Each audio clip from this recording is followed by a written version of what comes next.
Bismillahirrahmanirrahim. Assalamualaikum warahmatullahi wabarakatuh. Sahabat yang beriman, Dajjal merupakan salah satu makhluk ke dalam agama Islam yang sangat dikenal. Dalam kitab suci Al-Quran banyak disebutkan mengenai sosok Dajjal dan fitnah yang akan ditimbulkannya. Kemunculan Dajjal dan pengikutnya merupakan salah satu tanda datangnya hari kiamat atau hari akhir. Bersama dengan pengikutnya, Dajjal akan mengembara di bumi agar orang-orang mengakui eksistensi dan kekuasaannya serta berkenan untuk menjadi pengikutnya. Keberadaan Dajjal yang disebut akan menjadi tanda-tanda akhir zaman tersebut sebagaimana dengan sabda Nabi Muhammad SAW. Hal ini dijelaskan pada dalil berikut ini. Artinya, tidak ada satupun makhluk sejak Adam diciptakan hingga terjadinya kiamat yang fitnahnya lebih besar dari Dajjal. Hadis riwayat Muslim. Namun banyak orang yang bertanya-tanya, kenapa Allah menciptakan Dajjal? Tidak satupun yang diciptakan di dunia ini, baik itu benda mati maupun makhluk hidup seperti hewan, terlebih lagi manusia, kecuali sudah ditetapkan tugas dan tujuannya oleh Allah Subhanahu wa Ta'ala. Namun terlepas dari tujuan diciptakannya beberapa ciptaan, pernahkah terlintas dalam benak kalian pertanyaan, mengapa Allah menciptakan makhluk bernama Dajjal? Pasalnya, di satu sisi lain Allah menginginkan hambanya untuk selamat, sedangkan di sisi lain Dajjal diciptakan untuk menyesatkan manusia. Lantas bagaimana pendapat agamawan tentang hal ini? Simak baik-baik penjelasannya dengan menonton video ini hingga akhir. Dalam Al-Quran ada banyak sekali firman Allah Subhanahu wa Ta'ala yang menyebutkan bahwa dunia tak lebih dari tempat bermain dan bersenda gurau.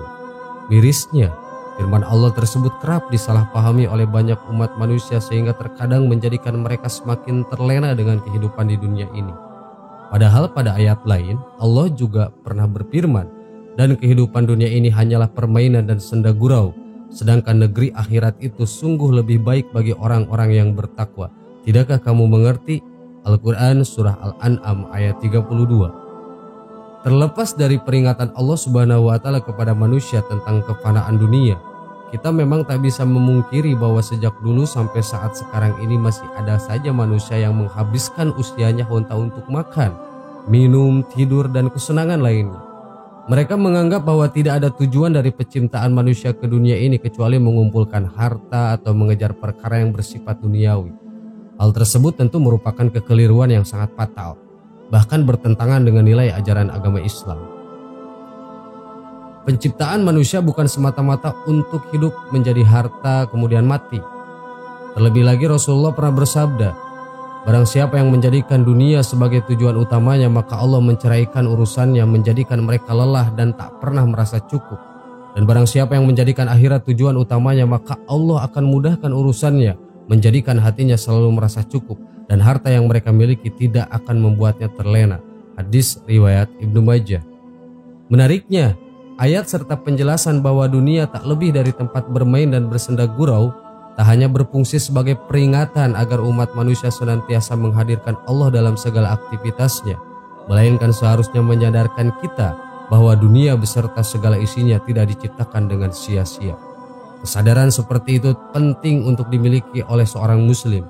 Berdasarkan beberapa literatur sejarah, salah satu sifat yang membuat banyak umat terdahulu disebut sebagai penyandang status kafir di sisi Allah adalah keyakinan mereka bahwa semua yang diciptakan Allah di alam semesta termasuk diri mereka sendiri hanyalah sia-sia. Keadaan tersebut sesuai dengan firman Allah dalam Al-Quran. Dan kami tidak menciptakan langit, bumi, dan apa yang ada di antara keduanya dengan sia-sia. Quran Surah As-Sad ayat 27. Beruntungnya, meski masih ada sekelompok orang yang tidak percaya terhadap tujuan Allah menciptakan makhluknya, adanya ajaran agama di tengah-tengah umat manusia memungkinkan pemahaman ini dapat dibantah dengan mudah. Menurut Imam Ibnu Katsir, ada dua bukti yang menunjukkan bahwa keberadaan umat manusia di dunia ini tidak sia-sia. Tujuan Allah menciptakan manusia. Bukti pertama yang mungkin telah kita ketahui adalah bahwa manusia diciptakan untuk beribadah kepada Allah. Tujuan penciptaan manusia ini ditetapkan oleh Allah agar di akhirat kelak seorang hamba dapat menikmati pahala ibadah yang telah dikerjakannya selama hidup di dunia. Bukti selanjutnya adalah bahwa jika Allah menciptakan manusia tidak sia-sia, itu dapat dilihat dari diutusnya Rasulullah untuk membawa petunjuk kehidupan berupa Al-Quran. Oleh karena itu, Apabila seorang manusia tidak ingin sia-sia menjalani kehidupan di dunia ini, maka taat kepada utusan Allah merupakan hal yang wajib untuk dilakukan. Sebenarnya, selain manusia, semua ciptaan Allah di alam semesta seperti hewan dan tumbuhan, meskipun masing-masing memiliki tujuan penciptaan mereka benda mati. Namun, sebagai makhluk yang diberi akal, manusia terkadang penasaran dan ingin mengetahui lebih dalam mengapa Allah menciptakan semuanya. Anehnya, salah satu makhluk dan ciptaan Allah yang sering dipertanyakan tujuan penciptaannya adalah sosok Dajjal. Hal tersebut terbilang aneh sebab dalam ajaran Islam, Allah menginginkan agar hambanya selamat menjalani kehidupan di dunia. Tetapi di satu sisi, Allah justru menciptakan Dajjal sebagai makhluk yang diberi kemampuan untuk menyesatkan manusia. Menurut agamawan lulusan sastra Arab Universitas Indonesia, Ustadz Farid Nurman Hasan, pertanyaan mengapa Allah menciptakan Dajjal serupa dengan pertanyaan mengapa Allah menciptakan iblis, neraka, dan hal-hal negatif lainnya. Namun sebelum mengetahui jawabannya, ada baiknya kita mendengar firman Allah yang berikut ini. Artinya, orang-orang yang mengingat Allah sambil berdiri, duduk, atau dalam keadaan berbaring, dan mereka memikirkan tentang penciptaan langit dan bumi sambil berkata, "Ya Allah, tidaklah Engkau menciptakan semua ini sia-sia. Maha suci Engkau, lindungilah kami dari azab neraka." Al-Quran Surah Ali Imran ayat 191. Melalui ayat tersebut, kita bisa mengetahui bahwa di zaman dahulu, cara umat muslim mengingat keagungan Allah sering dilakukan dengan memikirkan tentang ciptaan Allah. Oleh karena itu, Ustadz Farid Mukmin menjelaskan bahwa sejak awal Allah sudah menyertakan peran antagonis dan protagonis dalam penciptaannya. Untuk peran antagonis Allah memiliki iblis, sementara untuk protagonis Allah memilih Nabi Adam alaihissalam. Sadar atau tidak, keadaan seperti itu akan terus berlangsung di semua tempat dan di setiap waktu hingga akhir zaman.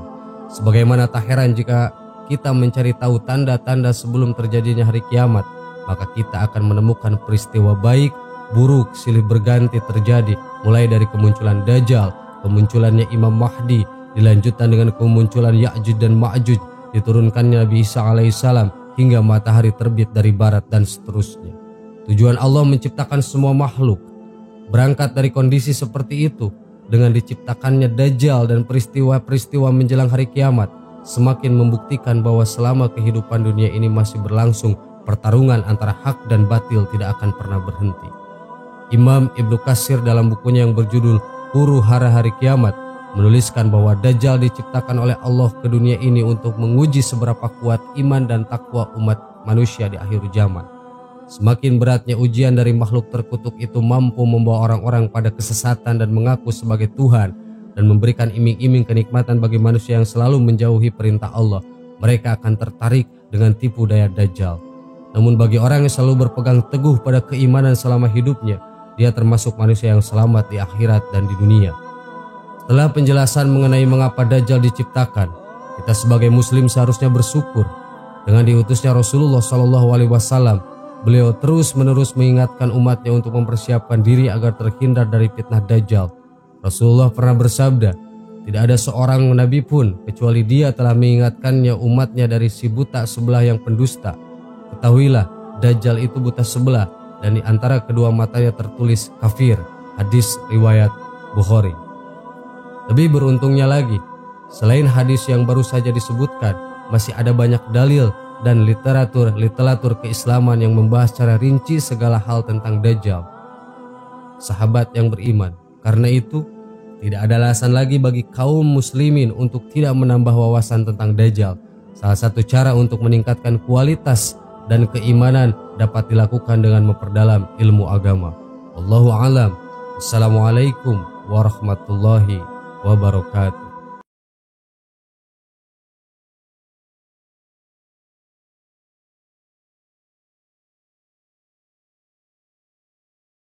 Subhanallah walhamdulillah wala ilaha illallah wallahu akbar. Subhanallah